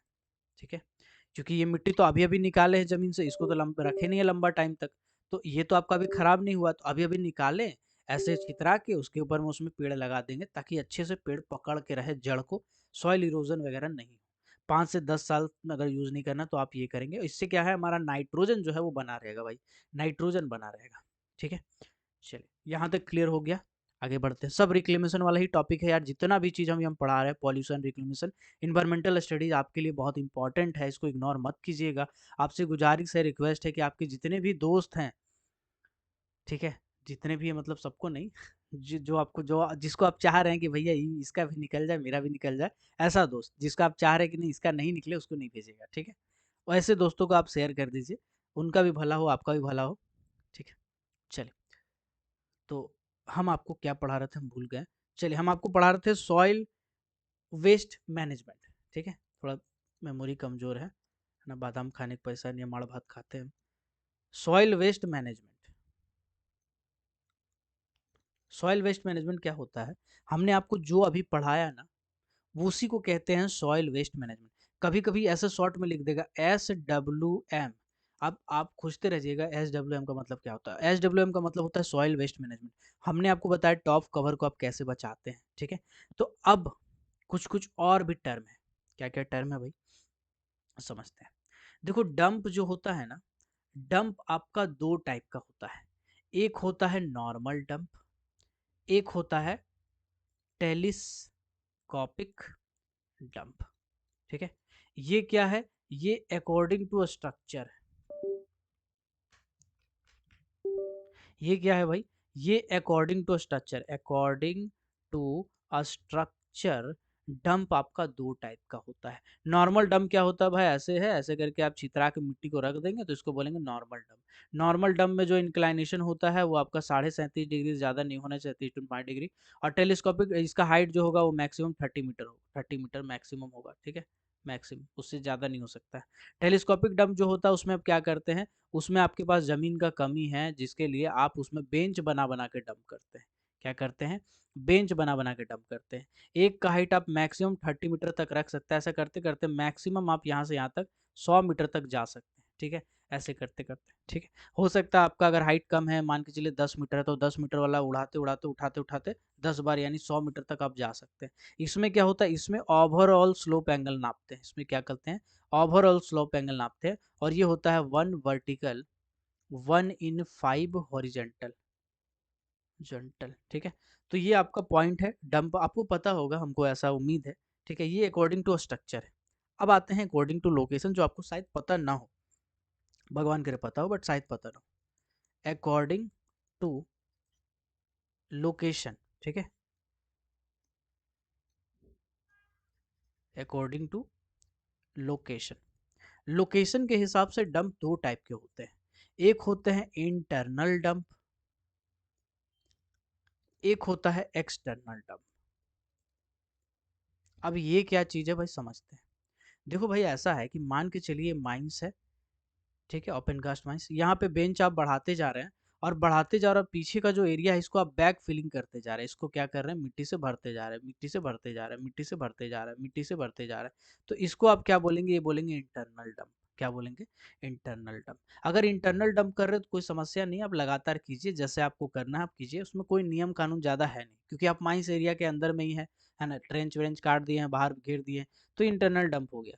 अब एक्सटर्नल डंप क्या होता है, ठीक है, एक्सटर्नल डंप का मतलब होता है कि कोई माइंस का एरिया में आपके पास बहुत जमीन पड़ा हुआ है, उस एरिया में आप जाके डंप कर रहे हैं, तो उसको बोलेंगे एक्सटर्नल डंप, ठीक है। एक्सटर्नल डंप अगर मान के चलिए आपको लंबा समय तक रखना है, इस्तेमाल करना है, तो उस कंडीशन में कुछ नियम कानून हो जाता है यहाँ पे, क्योंकि एक्सटर्नल डंप को लेके ना बड़ा मगजमारी होता है। एक्सटर्नल डंप के लिए ना जल्दी ये आपका environmental management plan, environmental impact assessment, ठीक है, और ये दोनों आपका आता है ministry of environmental forest and climate change. तीनों को समझिएगा क्या समझाना चाहते हैं। मान के चलिए आपके पास बहुत पैसा है ना, और आप एक तो माइंस खोलना चाह रहे हैं, तो माइंस खोलना चाह रहे हैं भाई, तो आपके चाहने से खुल जाएगा क्या, नहीं। सबसे पहले आपको ज़मीन लेना पड़ेगा। ज़मीन कैसे लेंगे, आप लीज पे लेंगे। ज़मीन कैसे लेंगे, लीज पे लेंगे। यहाँ पे हम आपको समझा रहे हैं पूरा प्रोसेस को भाई, बड़ा ध्यान से सुनना यार, बड़ा मेहनत किए हैं आपके लिए हम, ठीक है ना। तो हम आपको क्या बताएं, सबसे पहले आप ज़मीन लीज पे लेंगे। पहला क्वेश्चन, ज़मीन लीज पे लेंगे, ठीक है, किससे लेंगे भाई, आप सेंट्रल गवर्नमेंट से लेंगे कि स्टेट गवर्नमेंट से लेंगे। हम पहले पढ़ा चुके हैं, बताइएगा इसका आंसर, अगर है कमेंट में बताइएगा। स्टेट गवर्नमेंट से लेंगे, सेंट्रल गवर्नमेंट नहीं देगा आपको ज़मीन। सेंट्रल गवर्नमेंट के पास पावर नहीं है कि आपको ज़मीन अपॉइंट करे माइनिंग के लिए या लीज के लिए, ठीक। अगला क्वेश्चन, लीज अगर हम देंगे तो मिनिमम कितने साल के लिए और मैक्सिमम कितने साल के लिए देंगे भाई। अगर आप ज़मीन खरीद रहे हैं तब तो ठीक है, जैसे बीसीसीएल सीसीएल क्या करती है, ज़मीन खरीद लेती है, ज़मीन के बदला में नौकरी दे देती है, लोगों को मुआवजा दे देती है, पैसा कौड़ी दे देती है, तो भाई वो तो है, ठीक है ना। और फंडामेंटल राइट में पहले 7 हुआ करता था ना, राइट टू प्रॉपर्टी, वो हट गया, 6 हो गया, इसीलिए अब तो भाई भारत सरकार कर ही सकती है। तो मिनिमम जो ईयर होता है लीज के लिए, वो जनरली आपका होता है 3 साल, ठीक है, और मैक्सिमम जो ईयर होता है वो होता है 30 साल। तो अगर आपसे कभी पूछे कोई कि बताओ भाई मैक्सिमम कितना साल के लिए लीज पे दे सकते हैं जमीन, माइंस वाला 30 साल, आप कहेंगे 99 साल हम कहीं पढ़े थे। जी बिल्कुल पढ़े होंगे सर, वो पुराना डाटा है, वो आप गलत हो जाएगा, क्योंकि अपडेट हो चुका है 30 साल। 30 साल तक आपको दिया जाएगा। चलिए आपने ले लिया लीज पे जमीन, अब आप चाह रहे हैं कि अब तो माइंस खुल जाएगा मेरा, नहीं ऐसा नहीं है भाई, अब नहीं माइंस खुलेगा, ठीक है। आपको सबसे पहले एसओपी बनाना पड़ेगा कि आप कैसे काम करना चाह रहे हैं। आपको प्लान बनाना पड़ेगा जिसको हम लोग कहते हैं प्री प्लान। इसके बाद आपको की प्लान बनाना पड़ेगा, ठीक है। आपको जियोलॉजिकल प्लान बनाना पड़ेगा, ठीक है, जियोलॉजिकल प्लान बनाना पड़ेगा। इसके बाद आपको ना कमिटी से सिफारिश लेना पड़ेगा, ठीक है। इसके बाद मतलब अलग अलग आपको परमिशन लेना पड़ेगा, परमिशन लेना पड़ेगा माइंस में, आपको बताना पड़ेगा कि हम ये प्लान कर रहे हैं, मतलब प्लानिंग के हिसाब से, ठीक है। परमिशन आपने मांगा, मान के चलिए डीजीएमएस जो था, है ना, डीजीएमएस आपको परमिशन दे दिया, है ना। इसके साथ ही साथ आपका डीएम साहब परमिशन दे दिए, है ना। इसके बाद आपका आईबीएम परमिशन दे दिया, है ना। तो सब आपको परमिशन दे दिया माइनिंग करने के लिए, जाओ बेटा करो माइनिंग, ठीक। अब आप माइनिंग करना चाहते हैं, अब आप माइनिंग कर लेंगे क्या, नहीं मेरे भाई, अभी तो आपका प्लान सेक्शन हुआ है। अब आपको माइनिंग करना है ना, तो माइनिंग करते करते, माइनिंग अभी स्टार्ट किए हैं, बॉक्स कट वगैरह डाले हैं, अब आपको ना ministry of environment forest and climate change, MOEFNCC, इसके पास पहुंचना पड़ेगा। वो छोटा लिखा था इसमें, याद रखिएगा, वो बड़ा वाला नहीं, छोटा वाला ही। MOEFNCC, मिनिस्ट्री ऑफ इन्वायरमेंट लिख लो भाई, एक बार पूछा था, ministry of environment forest comma forest and climate change, climate change, ठीक है, ओके, समझ में आ गया। अभी एक छोटा सा हम आपसे क्वेश्चन पूछना चाहते हैं, अगर आपको पता होगा तो ठीक है, नहीं पता होगा तो भाई बेकार है, दिक्कत हो जाएगा आपको, ठीक है। चलिए, बेसिक चीज़ है, पता होना चाहिए अगर आप पढ़े होंगे तो। क्लाइमेट वर्सेस वेदर, इसमें क्या अंतर है भाई, समझते हैं। क्लाइमेट क्या होता है, वेदर क्या होता है। क्लाइमेट का मतलब होता है उस जगह पे लगातार 30 से 35 साल का एक डाटा लिया जाता है कि 30 से 35 साल तक टेम्परेचर कितना रहा, ह्यूमिडिटी कितना रहा, ठीक है। इसके बाद उस जगह पे हवा का दबाव कितना है, ठंडा कितना है, गर्मी कितना है, वो सब चीज़ को नापते हैं तो उसको कहते हैं क्लाइमेट। जैसे हम कहते हैं कि राजस्थान का जो जैसलमेर जगह है ना, बहुत गर्म जगह है भाई। क्यों कहते हैं, क्योंकि उसका क्लाइमेट गर्म है, उसको हम 30 साल 35 साल एब्जॉर्ब किए हैं, देखें भाई यहाँ पे टेम्परेचर ज़्यादा है, ह्यूमिडिटी कम है, प्रेशर आपका कम है, तो ये सब देख के हम बताएं कि हाँ वहाँ का जो क्लाइमेट है वो काफ़ी गर्म क्लाइमेट है। अब वेदर क्या होता है, वेदर हर 3 महीना में बदल जाता है। साल भर में 4 ठो वेदर आता है जो हर 3 महीना में बदल जाता है, ठीक है। जैसे कि बरसात आ गया तो एक वेदर है, मौसम है भाई, उसके बाद ठंडा आ गया तो वो क्या, एक मौसम है भाई। ठंडा के बाद आपका फिर बसंत ऋतु आ गया है ना, तो वो क्या है, पतझड़ वाला, वो एक मौसम है भाई। उसके बाद आपका फिर गर्मी आ गया, वो क्या है भाई, मौसम है भाई। तो वो सब वेदर है। तो वेदर और क्लाइमेट में आपको अंदर समझ में आ गया होगा। ये आज का दौर में कॉन्सेप्ट क्लियर होना बहुत ज़रूरी है भाई। कहाँ से क्वेश्चन पूछेगा ना, तुम प्रिडिक्ट नहीं कर सकते हो। तुम कभी भी ऐसा एनालिसिस करने की कोशिश मत करो, ये पूछेगा वो पूछेगा, है ना। लेट देम, है ना, सब छोड़ दो भाई भगवान के ऊपर और जो एग्जामिनर है उसके ऊपर, ठीक है। आप बस अपना कॉन्सेप्ट क्लियर रखिए, डीप में पढ़िए, अच्छे से पढ़िए, ताकि आपसे अगर क्वेश्चन बना के पूछे, है ना, तो आप खेल जाए उसमें। तो ministry of environment, forest and climate change के पास आप जाके बोले कि हमको ज़मीन में माइनिंग कर रहे हैं, है ना। माइनिंग करते करते, स्टार्टिंग में नहीं, याद रखिएगा, माइनिंग करते करते क्वेश्चन पूछा था एनसीएल में कि कब आपका ईएमपी ईआईए बनाया जाता है। तो इसके लिए आपको ईआईए बनाना पड़ता है। ईआईए क्या होता है, environmental impact assessment, environmental impact assessment. एकदम एक एक चीज पढ़ाएंगे यार, समझो। इन्वायरमेंटल इम्पैक्ट असेसमेंट माने एगो कागज बनेगा, एक तो डॉक्यूमेंट बनेगा, उसमें देखा जाएगा कि आसपास में आप माइनिंग कर रहे हैं, तो पहला तो जब माइनिंग कर रहे हैं तो आपका जमीन का कितना नुकसान हो रहा है, आपका वाटर टेबल पे क्या असर पड़ रहा है, आपका आसपास में जो पेड़ पौधा उस पर क्या असर पड़ रहा है। तो कहा जाता है ना कि अगर आप माइनिंग कर रहे हैं, ठीक है, अरे भगवान, रुक जाओ यार, थोड़ा सा पेन का दिक्कत आ रहा है। अगर आप माइनिंग कर रहे हैं, तो माइनिंग कर रहे हैं तो किसी जगह पे पेड़ तो काटेंगे ना भाई आप, हैं, पेड़ पौधा तो काटेंगे। तो कहा जाता है कि पेड़ पौधा काटेंगे तो उस जगह का जो एटमॉस्फेयर है ना, एटमॉस्फेयर है ना, वो अफेक्ट हो जाएगा, ठीक है। तो आप जितना पेड़ पौधा काट रहे हैं उसके आजू बाजू, मान के चलिए आपका माइंस का एरिया है ना, तो लाल वाला हिस्सा हम दिखा रहे हैं, इसके आजू बाजू में आपको क्या करना पड़ेगा, पेड़ लगाना पड़ेगा। क्या करना पड़ेगा, पेड़ पौधा लगाना पड़ेगा, खाली जमीन में लगाना पड़ेगा जिसको आप यूटिलाइज नहीं कर रहे हैं अभी फिलहाल, है ना। तभी जाके आपको परमिशन मिलेगा। अंदर में आप माइनिंग कीजिए कोई बात नहीं, लेकिन बाहर बाहर में पूरा पेड़ पौधा लगाइए ताकि जो एटमॉस्फेयर है वो बैलेंस रहे। आप माइनिंग किए तो उस जगह पे अफेक्ट हो जाए पूरा पूरी, तो ये पॉसिबल नहीं है, इसीलिए आपको पहले पेड़ पौधा लगाना पड़ेगा, ठीक है। चलिए, इसके बाद अब आगे बढ़ते हैं। इन्वायरमेंटल इम्पैक्ट असेसमेंट क्या होता है कि आप माइनिंग कर रहे हैं, उससे आपका जो ज़मीन है, ज़मीन का सॉइल है, वो कितना इफेक्ट हो रहा है, वाटर टेबल कितना अफेक्ट हो रहा है, आसपास में कोई ऐसा वन जीव जंतु अफेक्ट हो रहा है क्या, पेड़ पौधा अफेक्ट हो रहा है क्या, है ना, आसपास का कोई बस्ती है जो अफेक्ट हो रहा है क्या, ये सब कुछ देखा जाता है इन्वायरमेंटल इम्पैक्ट असेसमेंट। यानी कि माइनिंग करने से जो इन्वायरमेंटल पे इम्पैक्ट पड़ता है, असर पड़ता है, उसका असेसमेंट किया जाता है।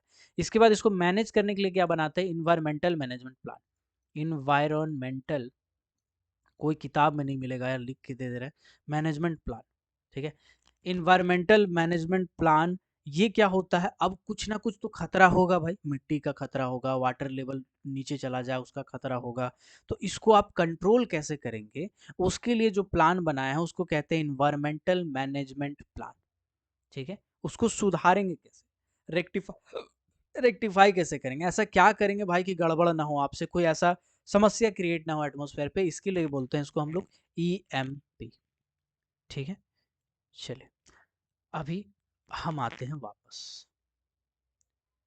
तो हमने आपको क्या बताया, हमने आपको बताया था कि कहाँ पे थे भाई, इंटरनल डंप और एक्सटर्नल डंप वाला पॉइंट पे हम आके अटके थे। इंटरनल डंप मतलब माइंस के अंदर में, एक्सटर्नल डंप कहीं जमीन पे खरीद के डंप बना रहे हैं। तो एक्सटर्नल डंप से पब्लिक रोड के बीच की दूरी कितनी होती है पता है आपको, सर्कुलर का क्वेश्चन है भाई। अगर मान के चलिए कहीं पब्लिक रोड है और एक्सटर्नल डंप है बगल में, उसके बीच का दूरी ये होगा, जितना हाइट है ना एक्सटर्नल डंप का, height of external dump into two. मान के चलिए हाइट है 60 मीटर और इंटू टू कीजिएगा, यानी 120 मीटर दूर होगा एक्सटर्नल डंप पब्लिक रोड से। ये ईएमपी का क्वेश्चन है, ई मतलब ये एक्चुअली बेसिकली रिक्लेमेशन का क्वेश्चन है, इन्वायरमेंटल स्टडीज का क्वेश्चन है। खोजिए किताब में, मिल जाएगा तो बताइएगा, खोजिए। सर्कुलर का पॉइंट छोड़कर कहीं नहीं मिलेगा। तो सर्कुलर पढ़े हैं पहले, बहुत सारा पॉइंट निकाले लिखे, उसके बाद हम आपको पढ़ा रहे हैं। इसके लिए हम आपको समय नहीं दे पा रहे थे इन्वायरमेंटल वाला। तो बहुत लोग मुझे कमेंट करके कह रहे थे, बहुत कोई मुझे मैसेज करके कह रहे थे सर पढ़ा नहीं रहे हैं, रिक्लेमेशन नहीं पढ़ा रहा है। तो इसलिए नहीं पढ़ा रहे थे, क्योंकि जब हम पढ़ाएंगे तो बहुत ही जोरदार पढ़ाएंगे। तो ये आपका पूरा रिक्लेमेशन का टॉपिक अभी हुआ नहीं, अभी आधा ही हुआ है। फिर भी हम आगे बढ़ने की कोशिश करते हैं।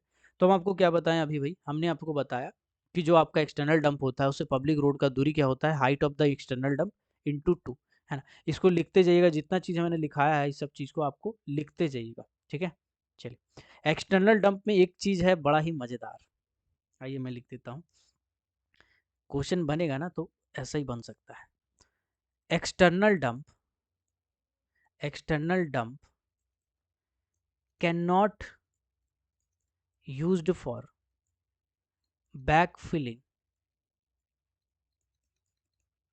Of old pit. मतलब कि मान के चलिए कोई खदान आप खोदे थे, ओपन कास्ट ही था, खदान खोद के छोड़ दिया और उसका मटेरियल एक्सटर्नल डंप में जाके जमा कर दिए। अब आपको लगता है कि नहीं एक्सटर्नल डंप में तो मिट्टी पड़ा हुआ, उसको ला के यहाँ रख देंगे, नहीं ऐसा नहीं हो सकता सर, ऐसा नहीं हो सकता। क्योंकि एक्सटर्नल डंप में आप क्या किए, पेड़ पौधा लगा दिए, आप उसको आप काट नहीं सकते। ये MOEFNCC का नियम है, आप उस नियम को नहीं तोड़ सकते। तो external dump can not use for back filling of old pit. तो ऐसा कुछ लिख सकता है, which one of the following is not use for back filling of old pit, दो को दे देगा इंटरनल एक्सटर्नल, तो फिर आपको टिक मारना है। तो एक्सटर्नल डंप आपका दोबारा इस्तेमाल नहीं किया जा सकता है बैक फिलिंग में, एक बार बना दिए तो फिर बना दिए, ठीक है। चलिए, फिर उससे आप छेड़छाड़ नहीं कर सकते, उसमें पेड़ पौधा लगाइए, उसको पार्क बनाइए, जोगर पार्क, ठीक है। ओके, चलिए, जब आप एक्सटर्नल डंप बनाते हैं ना, अगर आप डंप बना रहे हैं और वो आप एक्सटर्नल बना रहे हैं, तो एक्सटर्नल डंप को लेके मैंने क्या कानून बनाया, सबसे पहले तो पब्लिक रोड वाला बताया था, ठीक है। सबसे पहले मैंने क्या बताया, सबसे पहले पब्लिक रोड वाला बताया। पब्लिक रोड से कितना दूर रहेगा भाई, तो जो हाइट ऑफ याद कर लीजिएगा, external dump, external dump into two times, into दो गुना, ठीक है। ये तो हो गया एक एक्सटर्नल डंप का पॉइंट। दूसरा है, एक्सटर्नल डंप में, एक्सटर्नल डंप में क्या करेंगे आप, पेड़ लगाएंगे, पेड़ लगाएंगे, है ना। Just a second, external dump में आप क्या करेंगे, पेड़ लगाएंगे, ठीक है। इसके बाद और क्या करेंगे, इसके बाद ड्रेनेज सिस्टम बनाएंगे, ताकि जो पानी है उसका सही से निकासी हो सके। इसके बाद क्या करेंगे, इसके बाद चारों तरफ बर्म बना देंगे। और बर्म का हाइट जानते कितना होगा, बर्म का हाइट जानते कितना होगा, जस्ट अ सेकेंड, थोड़ा सा पेन का समस्या आ रहा है यार, एक सेकेंड, थोड़ा सा डिस्टरबेंस हो रहा है तो माफ़ी चाह रहे हैं इसके लिए, है ना। थोड़ा सा समस्या है, जस्ट अ सेकेंड, थोड़ा सा पेशेंस रखिएगा। ओके, थोड़ा सा पेन का दिक्कत होता है कभी कभी।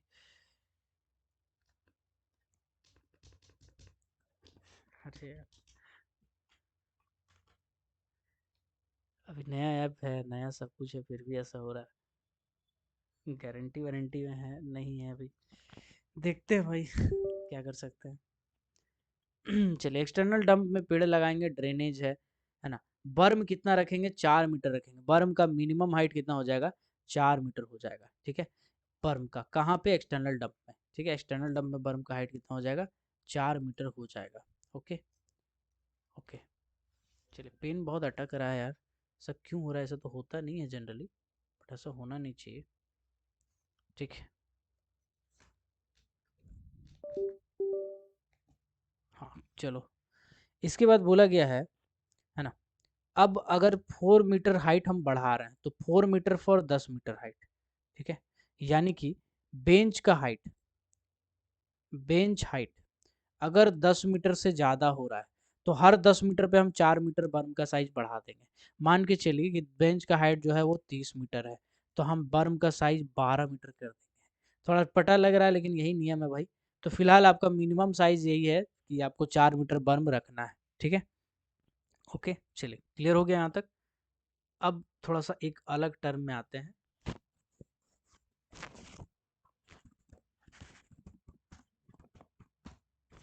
Just a second.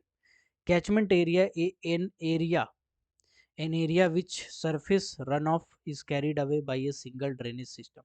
यानी कि आप कुछ मिला करके ये देखिएगा, है ना। चले,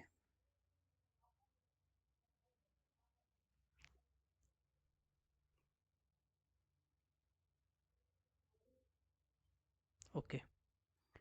कैचमेंट एरिया को थोड़ा सा समझना पड़ेगा, इसलिए मैं फोटो निकालने का कोशिश कर रहा हूँ ताकि आपका जो कॉन्सेप्ट है वो थोड़ा ज़्यादा डीप में क्लियर हो, है ना।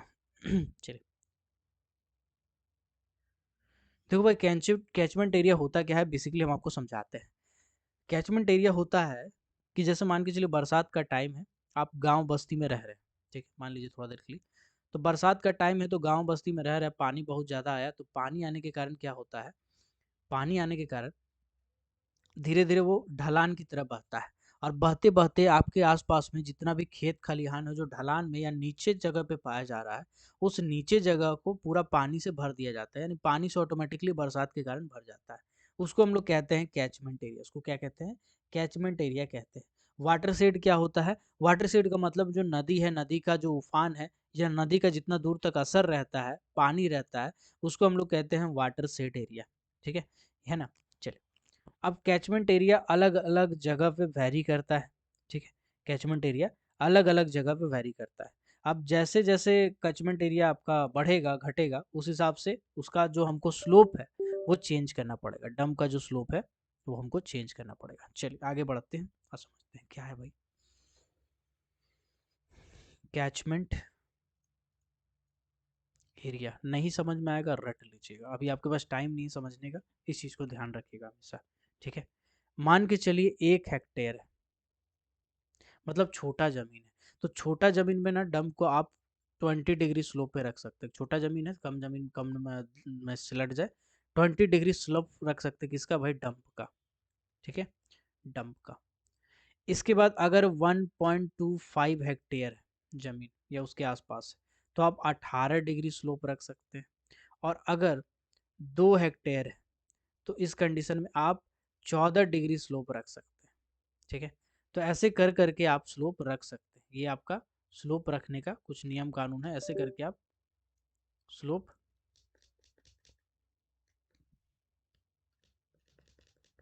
रख सकते हैं, ठीक है।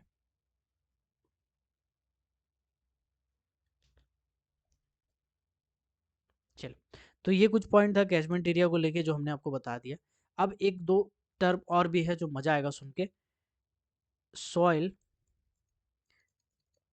कंडीशनर।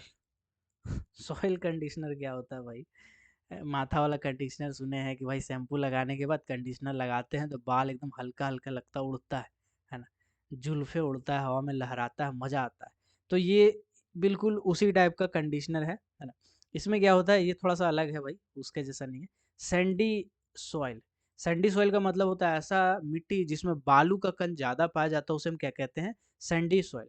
अब इसमें से जब पानी जाता है ना तो पानी को पकड़ के नहीं रख सकता, इसका वाटर बियरिंग कैपेसिटी एकदम सत्यानाश हो जाता है। तो इसी का वाटर बियरिंग कैपेसिटी को बढ़ाना होता है हमको, ताकि पानी को ये पकड़ के रख सके।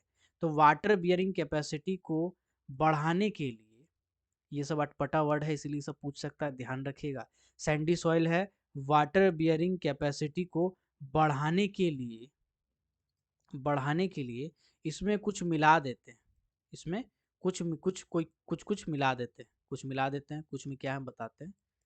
तो उसी को हम लोग कहते हैं वाटर कंडीशनर। यानी वाटर कंडीशनर क्या होता है, वाटर कंडीशनर एक प्रोसेस होता है जिसमें सैंडी सॉइल को वाटर बियरिंग कैपेसिटी इंप्रूव करने के लिए हम लोग इस्तेमाल करते हैं, या इंप्रूव करने का जो प्रोसेस होता है उसे कहते हैं सॉइल कंडीशनर।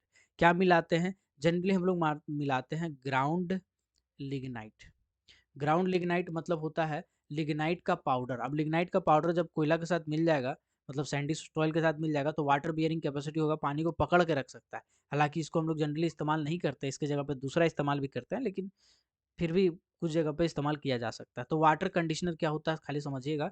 सैंडी सॉइल है या ऐसा कोई मिट्टी है जो पानी नहीं पकड़ पा रहा है, पानी नहीं रह रहा है, उसमें ठहर नहीं रहा है, तो उस कंडीशन में हम उसमें कुछ कुछ केमिकल मिला के उसको सॉइल कंडीशनर यानी कर देंगे। उसी प्रोसेस को कहेंगे सॉइल कंडीशनर, यानी वाटर बियरिंग कैपेसिटी बढ़ा देंगे। ठीक है, चलिए यहाँ तक क्लियर हो गया आपको। ठीक है, यहाँ तक क्लियर हो गया। अब आते हैं अगला टॉपिक पे। तो जस्ट अ सेकेंड, थोड़ा सा वेट कीजिएगा, पेशेंस रखिएगा। जब तक हम आगे थोड़ा सा देख रहे हैं तब तक आप एक बार कमेंट करके बता दीजिएगा कि मज़ा आ रहा है कि नहीं आ रहा है आपको पढ़ने में।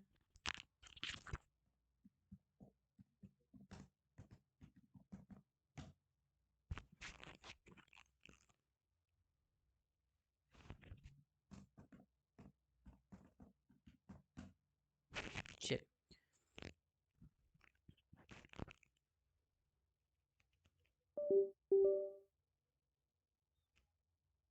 चलो कोई बात नहीं, यहाँ नहीं दिया है, कोई बात नहीं, फोटो नहीं है, कोई बात नहीं, समझ जाने की कोशिश करेंगे अपने भाषा में। कोशिश करेंगे इसका पीडीएफ बनाने का, और अगर पॉसिबल हो तो इसको हम सप्लाई कर देंगे, लेकिन लिखिएगा ज़रूर अपने से। अपने से जो बनता है ना बाबू, तगड़ा बनता है। ठीक है, रिक्लेमेशन और इन्वायरमेंटल स्टडीज़ को कभी भी इग्नोर मत करो आज का दौर में। मेरा रिक्वेस्ट है आपसे कि एक बार वीडियो को ज़रूर देखिएगा, है ना, सुबह शाम जब भी आपको मन मिले या टाइम मिले ज़रूर देखिएगा। ठीक है, चलिए अभी आते हैं हम लोग थोड़ा सा आगे। ठीक है, अभी हम लोग आते हैं थोड़ा सा आगे। जमीन का पानी, जमीन का पानी टैंक में डाल के रखा जाता है,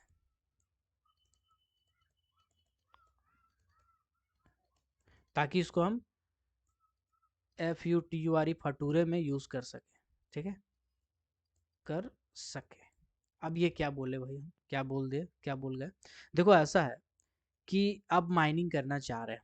ठीक है, तो माइनिंग करना चाह रहे हैं तो नीचे है ग्राउंड वाटर। अब वहां तक तो हमको पहुंचना ही होगा, हम नहीं पहुंचेंगे तो कैसे होगा भाई। माइनिंग करना पड़ेगा ना, अब इतना बड़ा जमीन लिए, इतना पैसा खर्चा किया, इतना आदमी जॉब कर रहा है, अब माइनिंग करना पड़ेगा, अब यहाँ का कोयला निकालना पड़ेगा। तो यहाँ पे पहले पानी भरा हुआ है, तो हम पानी को क्या करेंगे, बर्बाद कर देंगे? नहीं, इस पानी को निकाल के हम कोई टैंक में जमा करके रख लेंगे, ताकि उसको हम फटूरे में यानी फ्यूचर में इस्तेमाल कर सकते हैं। क्या कर सकते हैं उसको, फ्यूचर में इस्तेमाल कर सकते हैं, उसके लिए हम उसको रख लेंगे। इसके बाद कोई रिवर है अगर, तो रिवर को हम क्या करेंगे, डाइवर्ट कर देंगे। डैम है तो डैम बना लेंगे, पानी को डैम खोल के रखना, डैम बंद करना, ये सब हम कर लेंगे। अगर ये सब नहीं होगा तो वाटर पॉल्यूशन होगा। वाटर पॉल्यूशन में, है ना, वाटर पॉल्यूशन में एक टर्म है, समझिएगा। अगर वाटर पॉल्यूशन हो रहा है ना, तो इसमें जिंक, लीड एंड मिनरल, मतलब सॉरी, जिंक लीड जो है, ये सब जो होता है आपका, जिंक है, लीड है, ये सब आपका मिनरल इंडस्ट्री में ज़्यादा होता है। या फिर यूँ कहें, इसको सिंपल भाषा में लिखते हैं, जस्ट अ सेकेंड, इसको हम ऐसे लिखते हैं कि जिंक और लीड मेटल माइंस में ज़्यादा पाए जाते हैं, मेटल माइंस में ज़्यादा पाए जाते हैं। यानी वाटर पॉल्यूशन अगर हम पूछेंगे कि बताओ भाई इनमें से कौन सा माइंस में ज़्यादा वाटर पॉल्यूशन होगा, ऑप्शन देंगे आपको, कोयला वाला माइंस, जिंक वाला माइंस, ठीक है, इसके बाद और कोई ऑप्शन दे देंगे हम आपको, है ना, स्टोन वाला माइंस, या फिर ऑल ऑफ द अबव। ज़्यादा, सबसे ज़्यादा कहाँ होगा, तो आप ऑल मार देंगे, नहीं, गलत हो जाएगा भाई। जिंक वाला माइंस में, लीड वाला माइंस में ज़्यादा वाटर पॉल्यूशन होता है। ज़्यादा वाटर पॉल्यूशन कहाँ होता है, जिंक वाला माइंस में या फिर लीड वाला माइंस में ज़्यादा वाटर पॉल्यूशन होता है। ठीक है, चलिए वाटर पॉल्यूशन वाला, वाटर टेबल वाला पॉइंट कवर करने का कोशिश किए हैं। चलिए अब आगे अगर कुछ पॉइंट याद आता है तो वो भी हम करवाते हैं। Okay, don't worry. रिक्लेमेशन ही पढ़ा रहे हैं हम अभी, ये मत सोचिएगा रिक्लेमेशन का ही टॉपिक सब है। इन्वायरमेंटल स्टडीज़ का कुछ था, बाकी रिक्लेमेशन का ही टॉपिक। तो रिक्लेमेशन में ऐसा नहीं कि एक पेज पढ़ लेंगे तो हो जाएगा, नहीं यार, बहुत बड़ा टॉपिक था, तो उसको हम कवर कर रहे हैं जो आपके लिए इम्पोर्टेंट है। अभी देखो एयर पॉल्यूशन के बारे में हम आपको बताए थे। ठीक है, एयर पॉल्यूशन के बारे में हम क्या बताएं, डस्ट है, फ्यूम है, मिस्ट है, गैस है, ऑदर है, स्मोक है, वेपर है, ये सब होता है। इसमें सबसे ज़्यादा सीरियस कौन सा होता है, सवाल है एयर पॉल्यूशन है, ये तो ठीक है। एयर पॉल्यूटेंट में सबसे ज़्यादा सीरियस इफ़ेक्ट कौन कर सकता है? तो सबसे ज़्यादा सीरियस अफेक्ट करता है कुछ केमिकल जिसका नाम है पहले ऑक्साइड्स ऑफ सल्फर, इसके बाद है आपका हाइड्रोकार्बन। हाइड्रोकार्बन का जो ओर होता है हाइड्रोकार्बन, ठीक है। ये सब ज़्यादा इफेक्ट कर सकता है, ज़्यादा सीरियस इफेक्ट डाल सकता है, ठीक है। चलिए अब हम आपको एक एग्जांपल देते हैं भाई, एग्जांपल देते हैं, ठीक है। इसके बाद कार्बन वाला हाइड्रोकार्बन तो मैंने बता ही दिया, तो फिर आगे क्या। अब एक चीज़ हम आपको बताते हैं बड़ा मज़ेदार। गैसोलीन क्या है होता है, एक फ्यूल होता है, एक तरह से समझिए पेट्रोल डीजल वगैरह जो है वो गैसोलीन का पार्टिकल होता है उसमें। अगर आप 5 किलो जला रहे हैं ना और एग्जॉस्ट वगैरह सब सही से काम नहीं कर रहा है, अगर हम जला दिए ऐसे ही नॉर्मल एटमॉस्फेयर में जला दे 5 किलो, तो 5 किलो में से अगर हम गैसोलीन जलाएंगे तो उसमें से 1.5 kg CO गैस निकलेगा। हम सुनिएगा, ध्यान दीजिएगा, हम 10 ppm बात कर रहे हैं CO गैस का, नहीं। हम CO गैस का 100 ppm बात कर रहे हैं भाई, नहीं। हम 1.5 किलो का बात कर रहे हैं भाई। अगर 10 ppm 50 ppm सूंघने से 100 ppm सूंघने से आदमी अफेक्ट हो जा रहा है, हर 1000 ppm में आदमी टपक जा रहा है, तो 1.5 किलो CO गैस अगर कहीं से निकलेगा तो क्या सिचुएशन होगा आप समझ सकते हैं। 5 किलो गैसोलीन जलेगा ना तो 1.5 किलो CO गैस बनेगा, 1.5 किलो, 1.5 किलो समझ रहे हैं आप। मतलब आदमी जो वहाँ खड़ा है ना, वो 1 सेकेंड नहीं लगेगा उसको खत्म होने में। इतना भयंकर हो सकता है अगर गैसोलीन वाला फ्यूल। तो इसीलिए कहते हैं कभी भी अगर डंपर उम्फर ये सब वो सब में आग लगता है तो आदमी को थोड़ा सा दूर ही खड़ा रहना चाहिए, उससे हीरो नहीं बनना चाहिए, डंपर से दूर खड़ा होना चाहिए। अगर उसका टैंक में आग लगा तो जब तक टैंक में आग नहीं लगा, बैटरी में आग लगा या अदर पार्ट में आग लगा है, आप बुझाने का कोशिश कर सकते हैं। लेकिन अगर एक बार आग लग गया है टैंक में, या टैंक फटने वाला है या डीजल जल रहा है, तो उस कंडीशन में आपको दूर हो जाना चाहिए। फायर ब्रिगेड वाला ही संभाल सकता है, उसके बाद फिर कोई उपाय नहीं है। खाली दुआ कीजिएगा कि कोई आदमी को चोट ना लगे। खैर हम बढ़ते हैं आगे, हम क्या पढ़ा रहे थे, हम कहाँ आ गए। एग्जाम्पल दिमाग में आ जाता है, ऐसा सब होता है अक्सर दुर्घटना माइंस में, है ना, कोई बड़ा चीज़ नहीं है। चलिए, तो हम आपको क्या बता रहे थे, भूल गए। हाँ, हम आपको ये बता रहे थे कि भाई ये जो गैसोलीन है इसको आप जलाइएगा 5 किलो तो 1.5 किलो CO गैस बनेगा। अब इस 1.5 किलो CO गैस को डाइल्यूट करने में जानते हैं कितना हवा देना पड़ेगा? 5664 मीटर क्यूब, इतना हवा देना पड़ेगा सर। इतना हवा के बाद जाके ये डाइल्यूट हो पाएगा, ये मिल पाएगा। तो समझ रहे हैं कितना ज़्यादा खतरनाक होता है ये, ठीक है। अब हम लोग कुछ पॉइंट आते हैं। डस्ट पार्टिकल को हम लोग दो पार्ट में बांट सकते हैं। डस्ट पार्टिकल को हम लोग क्या कर सकते हैं, दो पार्ट में डिवाइड कर सकते हैं। पहला आता है जिसको हम लोग बोलते हैं सेटलेबल, SETTLEABLE, सेटलेबल टाइप, ठीक है। सेटलेबल टाइप क्या होता है, जिसका साइज है वो आपका मोर देन 10, सॉरी 100, अरे यार कलम चले तब तो लिखें, थोड़ा समस्या हो रहा है ना। पता नहीं क्या दिक्कत है यार, इस सॉफ्टवेयर में प्रॉब्लम है कि उसमें प्रॉब्लम है कि मेरा पेन में प्रॉब्लम है, पता ही नहीं चलता है। देखो भैया 100 माइक्रोमीटर, 100 आपका 100 माइक्रोमीटर, है ना, समझ जाओ यार। 100 माइक्रोमीटर से ज़्यादा साइज है तो उसे हम लोग सेटलेबल कहते हैं, मतलब वो थोड़ा सा भारी होता है। डंपर पार होगा तो जो डस्ट है वो थोड़ा देर के लिए हवा में आएगा, और आने के बाद जैसे डंपर चला गया धीरे धीरे ज़मीन में बैठ जाएगा, तो इसको हम लोग बोलते हैं सेटलेबल टाइप। सेटलेबल टाइप का डस्ट ज़्यादा खतरा नहीं होता, डंपर पार हो रहा है थोड़ा देर के लिए, है ना, उसके बाद फिर आपको ज़्यादा खतरा नहीं है उससे, है ना। इसके बाद दूसरा होता है आपका जिसको बोलते हैं सस्पेंडेड पार्टिकल।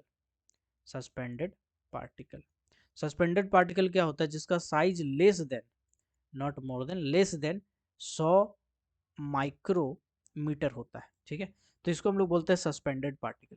सस्पेंडेड पार्टिकल क्या होगा, हवा में घूमेगा, हवा में घूमेगा, ठीक है।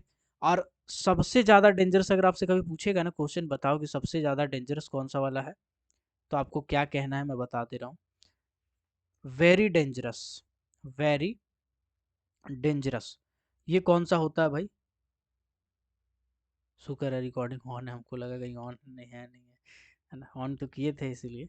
0.5 से लेकर के 5 माइक्रोमीटर, ये जो है ना ये बहुत ज़्यादा वेरी डेंजरस साइज होता है। तो कभी अगर आपसे पूछेगा सेटेलेबल टाइप का डस्ट पार्टिकल का साइज क्या होता है, सस्पेंडेड टाइप का डस्ट पार्टिकल का साइज क्या होता है, वेरी डेंजरस टाइप का क्या होता है, आप बोलेगा यार किताब में तो है नहीं, डीजे देशमुख तो पढ़ लिए, यहाँ तो पढ़ लिए, वहाँ तो पढ़ लिए, इन्वायरमेंटल स्टडीज़ नहीं पढ़े ना। मेरा गला बैठ रहा है बट कोई बात नहीं, इन्वायरमेंटल स्टडीज़ नहीं पढ़े। तो भैया अब इस डस्ट को लेके कोई उपाय है? जो बिल्कुल उपाय है, हॉल रोड में पानी छिड़कते रहिए, पानी का छिड़काव कीजिए हर जगह, उपाय ही उपाय है। लेकिन आपका समस्या ये है कि यार हॉल रोड में पानी छिड़कते हैं ना, आप अगर माइंस में जॉब कर रहे हो तो मेरी बात समझ रहे होंगे, ये समस्या से सब ग्रसित है। तो आधा घंटा होता है, आधा घंटा, और आधा घंटा के बाद डस्ट उड़ना शुरू हो जाता है फिर से। तो इसका कोई उपाय है? जी बिल्कुल उपाय है। एक केमिकल आता है, केमिकल, इस केमिकल का नाम होता है कोहोरेक्स। कोहोरेक्स, कोहोरेक्स के साथ अगर हम पानी को मिला दें, अगर हम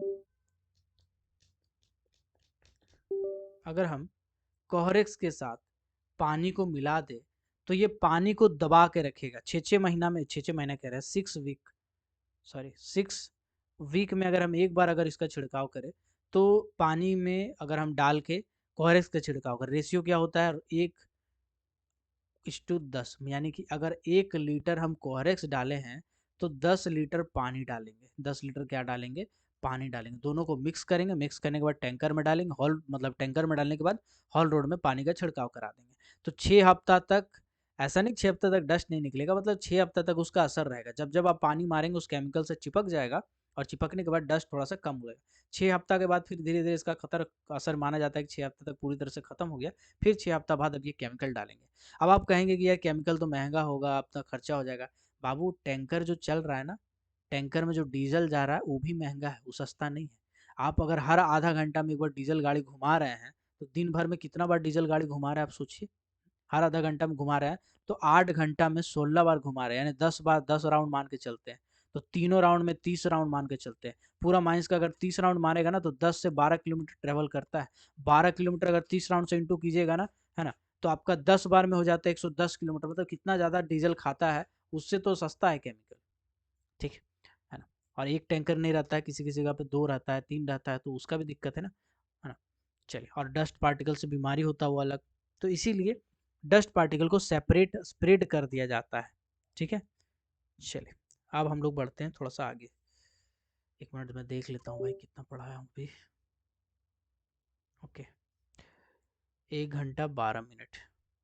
देखो यार एक पार्ट और आएगा रिक्लेमेशन का, थोड़ा सा पेशेंस रखिएगा।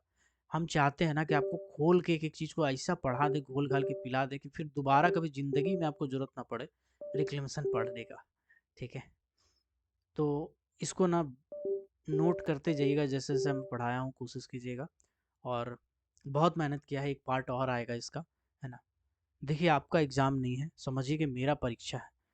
कभी भी जितना भी बार लड़का लोग एग्ज़ाम दिया है, यूपीपीएससी हो चाहे कुछ भी हो, उनके साथ हम जागे हैं, हम क्लास कराएं रात रात भर।